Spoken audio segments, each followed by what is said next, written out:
What is up, everybody? Welcome back, Corey Hughes, Bloody History. So, we're going to continue with the testimony of Lillian Murret, and she's talking about the last time that she had seen Oswald and Marina. Well, she's a liar. She can't seem to keep her story straight, but we'll talk about that another time.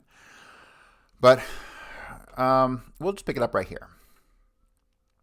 Did you have any contact with them by letter, telephone, postcard, or otherwise? No, nothing. Then the next day or the following day, 2 men came to the house from the FBI. That was Labor Day, was it? No, Labor Day was the last day I saw them. This was a few days after Labor Day. After Labor Day. Yes, they came to the house and knocked on the door, and I went to the door, and they didn't tell me who they were at first, but they approached me and asked, "Does a young couple live here?" I said, "No, no young couple lives here, nor did any young couple ever live here." Then they asked me, "Do you know Lee Oswald?" I said, "Yes, I do. He's my nephew." And he said, "Well, do you know where he lives?" And I said, "Well, yes, he lives in the 4900 block of Magazine Street." I don't know the number, but it's in the 4900 block. Then they told me who they were. That's when they told you that they were FBI agents. Yes. Then the next day they came back and they told me that a lady, a neighbor, or whoever they heard it from, said that a lady with a station wagon was there. I said, "Well, that's probably the same lady who brought Marina here from Texas and took them back to Texas." This was the 20th of September, is that right? Yes, I think so, and that's the last I knew of them. I never heard anything else about them, but now I skipped over something. In between that time, he called one time, and he said Mrs. Payne was going up to see her relatives, I think, and that's when she was going to pass through New Orleans and visit with them. But he didn't say that they were leaving with her and going back to Texas or anything like that. He just said Mrs. Payne was going to come through here and visit with them. He also said that Mrs. Payne knew a Tulane professor. A Tulane professor. Yes, sir, a Tulane professor. He could have been a language professor, I imagine, because I remember him saying that he had a daughter that was attending the university in Moscow, and either they went to his home or they came over to Lee's house. That I didn't get straight, and he showed me slides and so forth on Russia, the way I understand it. Who showed the slides? The professor. But I think Mrs. Payne was the one who knew the professor and all that. You say his daughter is in school in Moscow. He's supposedly to have a daughter in the university over there, yes, sir, or did have. That was my understanding. In Moscow. I think he said Moscow. That's the last I heard from Lee Oswald and Marina. All right, now tell me one thing you left out. What's that? The trip over to Mobile. Oh, well, that came in. I don't remember the date. It was sometime in July or August of 63, somewhere around there. Well, let's see. Lee wasn't working at that time, and my son Gene was over in Mobile, and he hadn't seen Lee for a long time, and he asked if we could bring Lee over so we could see him. Gene had graduated from Loyola. So we got to be careful with who she's referring to because she has 2 sons, Eugene and John Eugene. So which one is she talking about? Obviously the one who was in the seminary, and I think that's the youngest one. He was in there for about 3 years, and when they were activated, they went into Germany and everything, and then he came back and he entered law school and went to law school. At Loyola? Yes, for 3 years. Then he decided to become a Jesuit priest. Yes, so he was over at Mobile by then, and naturally when I wrote him about Lee, and he said he would very much like to see Lee, and that he would like for Lee to come up there and bring Marina up and visit him. So we arranged to take Marina and Lee up to Mobile.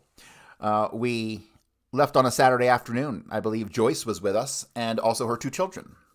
How long were you gone on that trip? Well, we came back that Sunday afternoon, or we left there at about 2 o'clock, I think.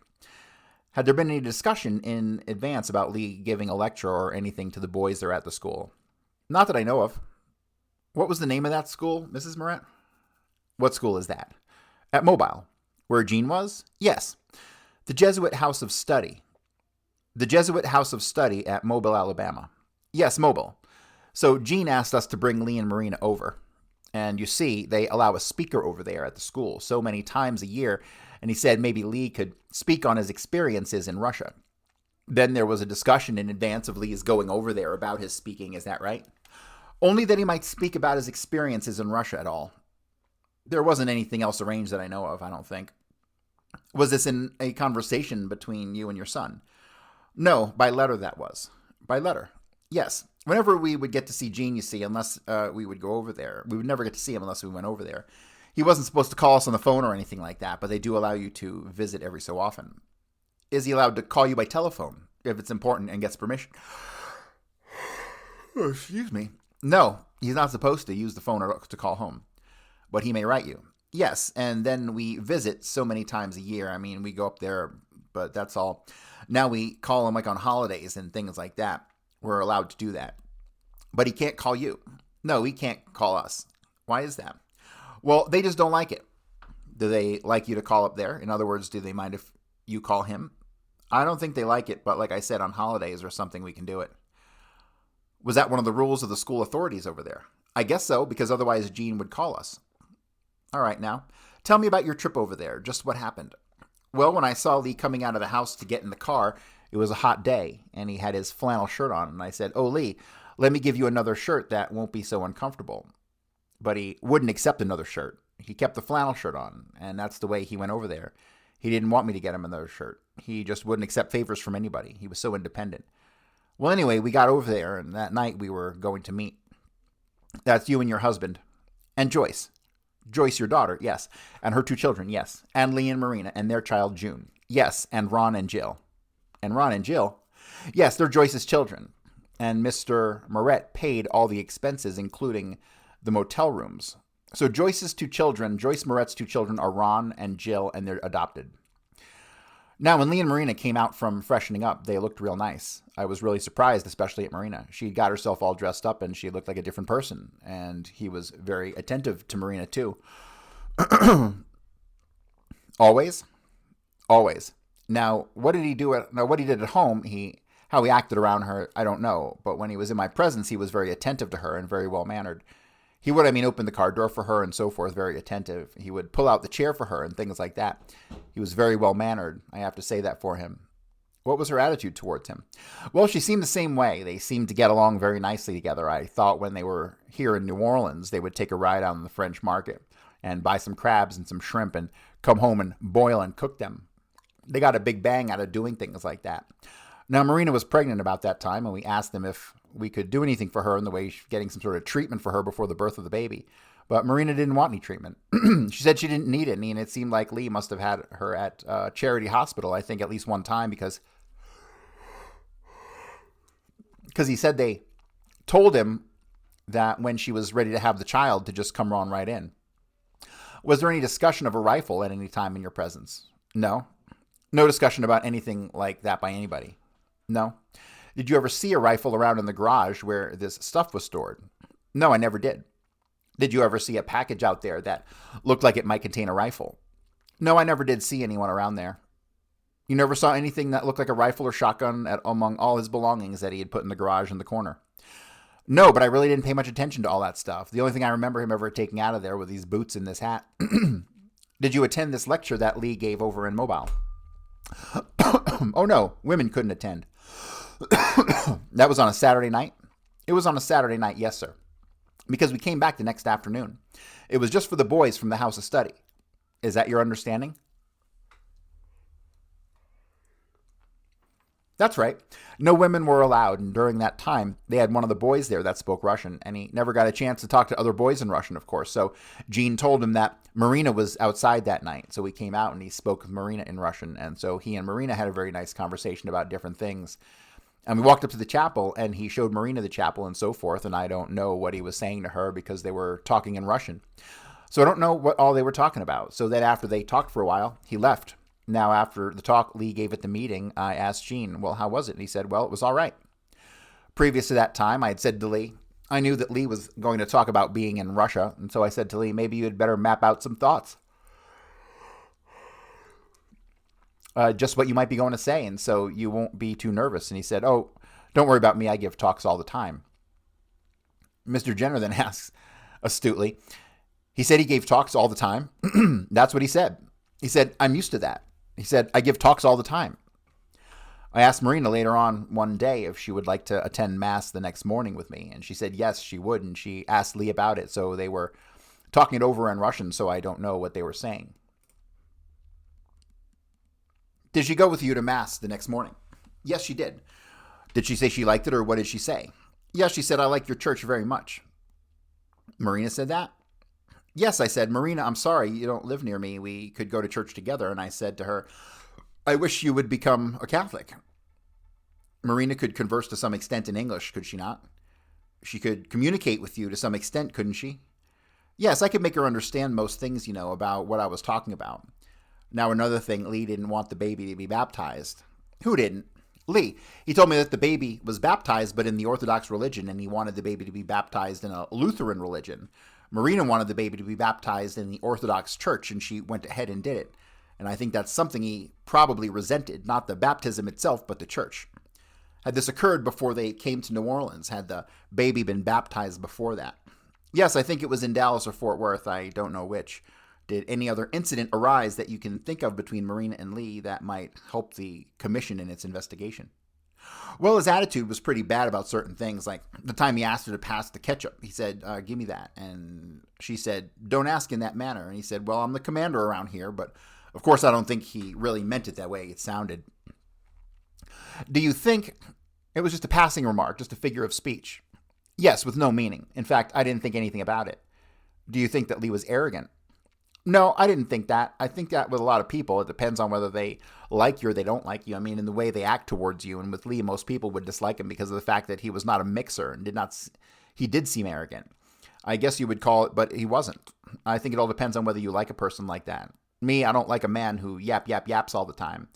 Lee was a person who didn't feel that he ought to say anything unless it was important. Some people thought he had an arrogance about him. I suppose from the way he carried himself, the way he walked, but he just walked very straight all the time. That was his natural walk. Some people passed remarks about Lee's mouth, the way it looked, but that's the way his mouth was, and he couldn't help that. And after you knew him for a while, you didn't pay any attention to that. What was there about his mouth that you noticed particularly?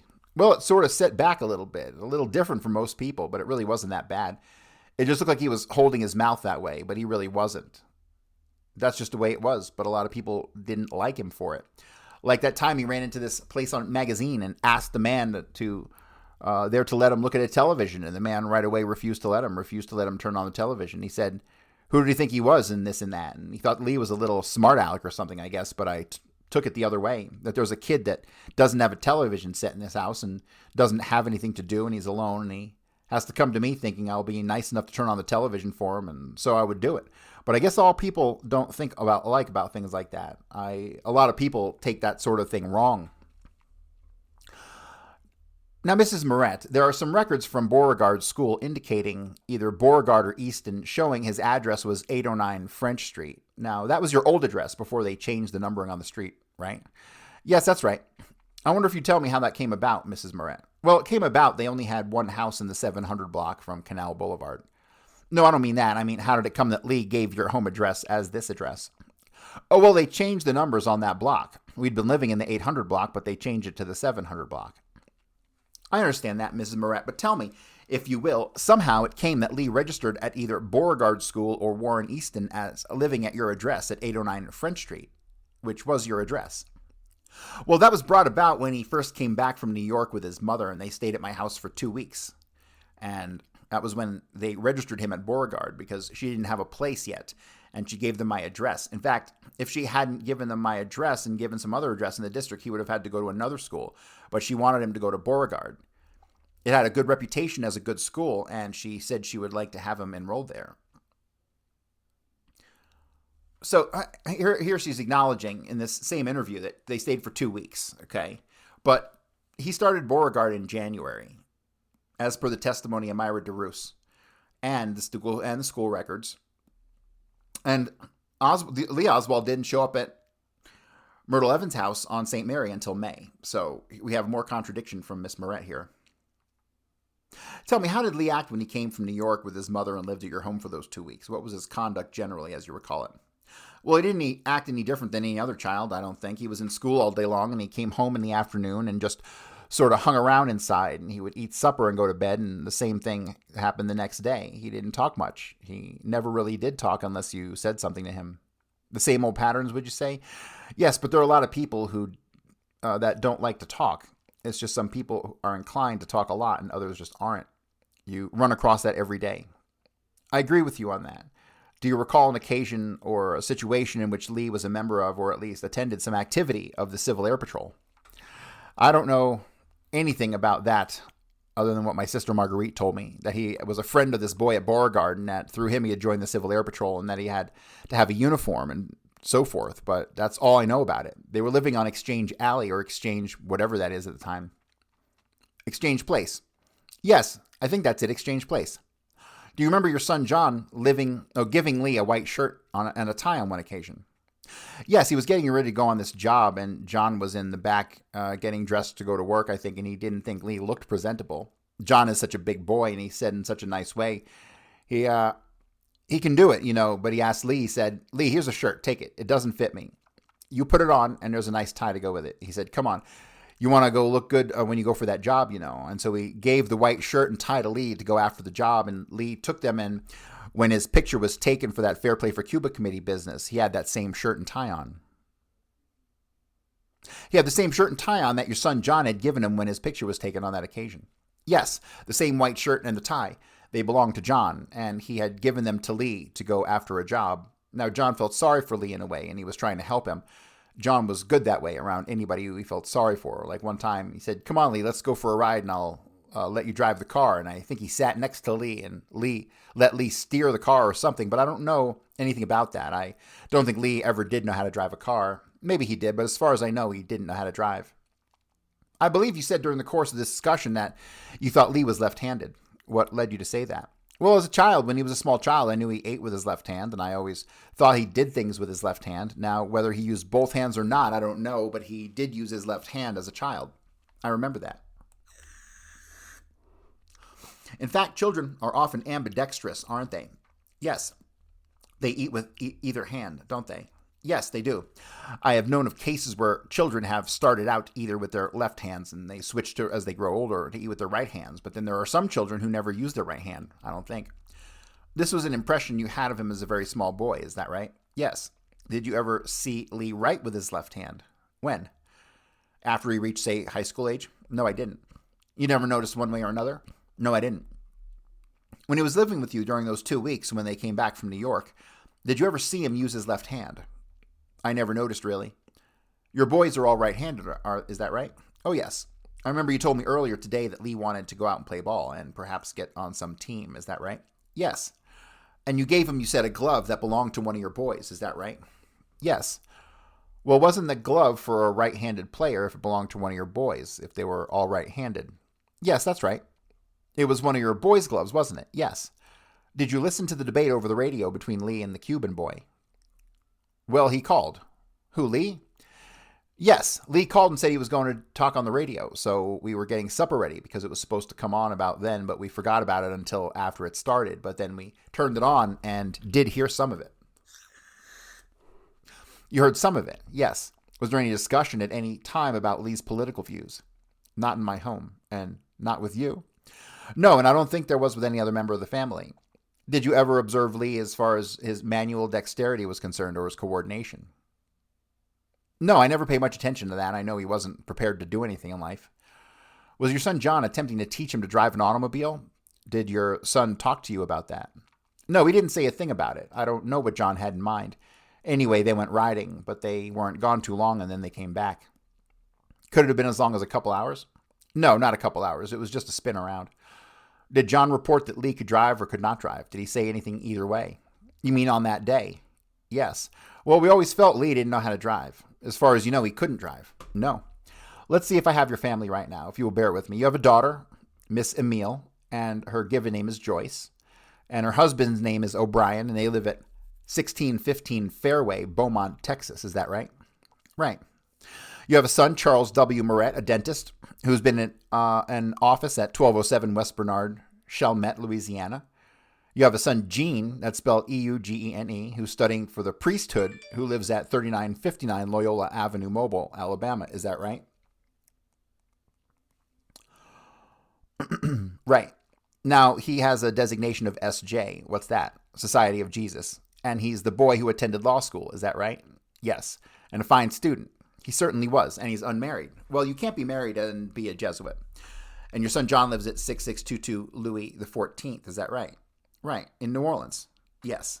And your daughter Marilyn, she lives with you. Is that right? Right. She's unmarried? Unmarried. She says you have to want to get married to get married. and she doesn't want to get married? That's right. She says that's not for her. Now, Charles didn't see Lee at all. Charles is your dentist's son? Yes, but your daughter Marilyn did, and John did, and you have told us about Jean and your daughter Joyce. They did, is that right? Yes, and of course your husband. Yes. Were you ever in their apartment on Magazine Street, Mrs. Murret? Just that morning when we went there. That's the morning that they arrived. Mrs. Payne and Marina arrived from Irving, Texas? Right. We took them home that night, and I was there.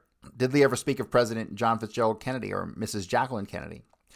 He said one time he thought that Mrs. Jacqueline Kennedy was a very fine person. He admired her for going around with her husband and so forth, but he never spoke about that again. He never said anything about it. In fact, I think he liked President Kennedy. Liked President Kennedy? Yes. What about Lee Oswald's habits? Was he a drinking man, for example? Notice he didn't continue with that line of questioning. I never knew of Lee to drink or smoke. In fact, when I read about, after the assassination about finding cigarettes, there in that room, I was surprised because I'd never known of Lee to smoke. Now, Marina said he didn't want her to smoke.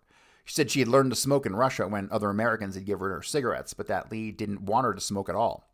We see nothing wrong in smoking except that Lee just didn't want her to smoke. I see now where Dr. Oshner doesn't want anybody to smoke. My boys don't smoke. As far as you know, why did she bring up Dr. Oshner? As far as you know, did Lee ever live in a rooming house around here? No. Did he have any communistic literature or Russian literature that you know of? I didn't see any. All he showed me was pictures of Marina and the baby when he first came and some of Marina's family, but that's about all. Did you ever hear Lee discuss anybody by name like Jack Ruby or Rubenstein? No, I never did. No one else ever discussed him in your presence? No, Lee only spoke when he was spoken to. Mrs. Murret, is there anything that concerns you at the end of this long day, and I know you're tired, and that I haven't brought out either because I don't know about or haven't thought of it? Anything that might be of assistance on the commission working this investigation and all the facts and circumstances of the assassination of President Kennedy? No, I wish I could think of something else, but I don't think I can. I can only say this. Lee appeared to be very kind to Marina, and I thought it was very nice of him to come up to the hospital and to see me. And about my sister Marguerite, I could only tell you what she had already told in her life story, I guess, but I will say that I've never found her to tell an untruth. She's a woman with a lot of character and good morals, and I'm sure that what she was doing for her boys she thought was the best at the time. Now, whether or not it was is something else, I guess. What was your impression of the morality of Lee Oswald during his lifetime? His morality, as far as I know, is very good. That's what baffles me. Being the type of boy he was, I just couldn't see how he could do anything like that, but it's hard to judge a person that way. During the years you knew him, did he ever have fits of temper that you thought were unusual? Well, he visited me often, and he did a lot of things that I wondered about, but there were times when I think he was just like any other person. It was just that he was always so quiet, and he was hard to get close to. He just wouldn't talk unless you would talk to him first. And like I say, he was kind to Marina. Of course, now I don't know what went on in their home, but he always treated her like a gentleman at our house. But you had no impression of him as being a violent person. No, not at all. All right, Mrs. Murret, I appreciate your help. This has been a long day and blah, blah, blah, blah, blah. And then they wrap it up, and that's it. So there's a lot missing here, right? There's a lot of times that he went through questioning and then he just veered off at the end. She opens her mouth and says a lot of things she probably shouldn't say. Like talking about Joyce and her two children, who happen to look a whole lot like Ruth Payne and her two children. Really strange stuff here, but that's going to wrap it up for today. We'll be back tomorrow where, I don't know, we'll pick up with some more testimony, but I'm not sure where we're going to jump to. Maybe we'll jump to, we have to get to Marguerite Oswald at some point in time, but I'm really fascinated by the testimony of Myrtle Evans, so maybe we'll get to that instead. So that's all, guys. See you tomorrow.